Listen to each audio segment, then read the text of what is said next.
Udalguri district সীমান্ত চেতনা মঞ্চে আজি আমাৰ এই মোহনপুৰ মিনি ষ্টেডিয়ামত আমি ক্ৰীড়া মহোৎসৱ 25 আমি পাতিছোঁ। ইয়াতে আমি মানে ইয়াতে আমাৰ যিখিনি আমাৰ সেক্টৰ আছিল 7টা সেক্টৰৰ পৰা আমি ল'ৰা ছোৱালীক ইয়াতে আনি পেলাই আমি ইয়াতে বাছনি শিবিৰ আমি ইয়াতে আজি খেল পাতিছোঁ।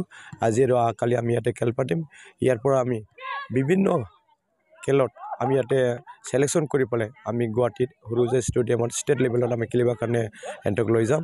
তাৰ পৰা আমি গুৱাহাটীত খেলি পেলাই এহেঁতক আমি যিখিনি আমাৰ চিলেক্ট হ'ব তাৰ পৰা গুৱাহাটীৰ খেলা পিছত এহেঁতে নিজৰ যিখিনি পাৰ্টিচিপেণ্ট এইটো আমি যোৱা বছৰ আমি অলিম্পিকত প্ৰেছিডেণ্টৰ পৰা আমি সাৰ্টিফিকেট এটা দিছিল। ঠিক এই বছৰো এনেকৈ এটা আমাৰ ভাল এটা আমি পদক্ষেপ লৈছে। আমি অল ইণ্ডিয়া অলিম্পিকৰ প্ৰেছিডেণ্ট আহিব, আহি পেলাই এহেঁতক এটা সাৰ্টিফিকেট দিয়া হ'ব।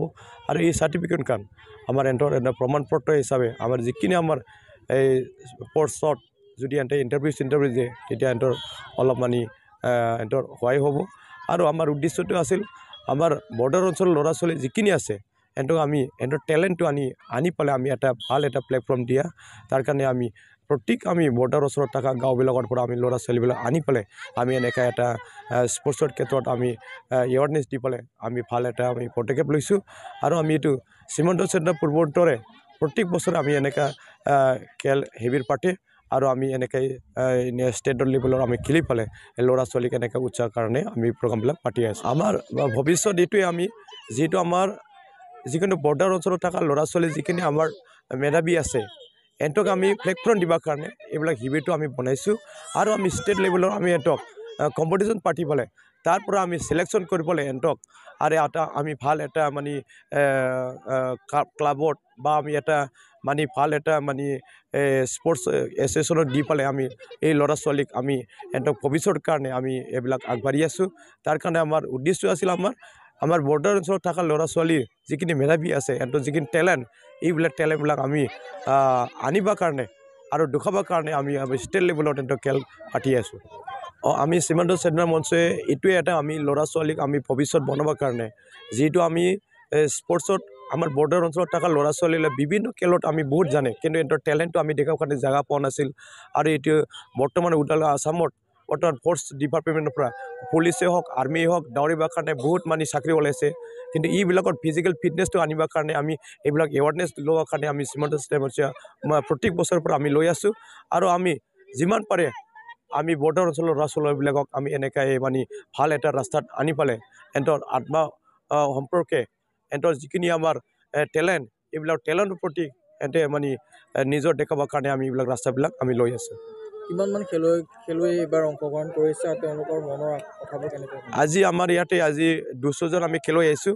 ইয়াতে বৰ্তমান যিমান আমাৰ ছেক্টৰৰ পৰা আহিছে চবেই আমি ভাল আজি এটা আমি প্লেয়াৰ পাইছোঁ। কোনোবা ৰানিঙত লৈছোঁ, কোনোবা হাই জাম্পত লৈছোঁ, লং জাম্পত লৈছোঁ, এইবিলাক যিকোনো শ্বৰ্ট পুট লৈছোঁ। যিখিনি আমাৰ ইভেণ্টছ আছিল চব ইভেণ্টে আমি ইয়াতে খেল পাতিছোঁ।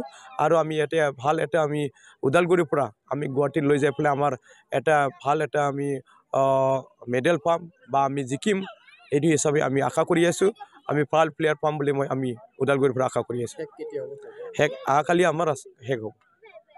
যিমান পৰাপক্ষত আমি পদক্ষেপ লৈছোঁ আৰু আমাৰ ল'ৰা ছোৱালী যিমান খেলুৱৈবিলাক আছে তেওঁলোকৰ কাৰণে আমি পৰাপক্ষত যথেষ্ট আমি তেওঁলোকৰ সুৰক্ষাৰ কাৰণে তেওঁলোকৰ ফেচিলিটিৰ কাৰণে আমি চেষ্টা চলাই গৈছোঁ। আৰু এনেকৈ মানে গাঁৱে ভূঞেৰ পৰা আমি ল'ৰা ছোৱালীক মানে ছেক্টৰে গৈ পেলাই তেওঁলোকক এৱাৰনেছ লগাই পেলাই আমি ইয়াতে আনিছোঁ। আৰু যিমান সম্ভৱ আমি ইয়াৰ পৰা চিলেকশ্যন কৰি পেলাই যিমান চিলেকশ্যন হ'ব তাৰ পৰা আমি গুৱাহাটী সৰুসজাই ষ্টেডিয়ামত আমাৰ ওদালগুৰি ডিষ্ট্ৰিক্টৰ পৰা সীমান্তৰ চেতনা মঞ্চৰ হৈ পেলাই আমি লৈ যাব চেষ্টা কৰিছোঁ। এইটোৱে। যোৱাবেলি কিমানমান খেলুৱৈ ইয়াৰ পৰা গৈছিলে? যোৱাবেলি আমাৰ 150 মান গৈছিলে।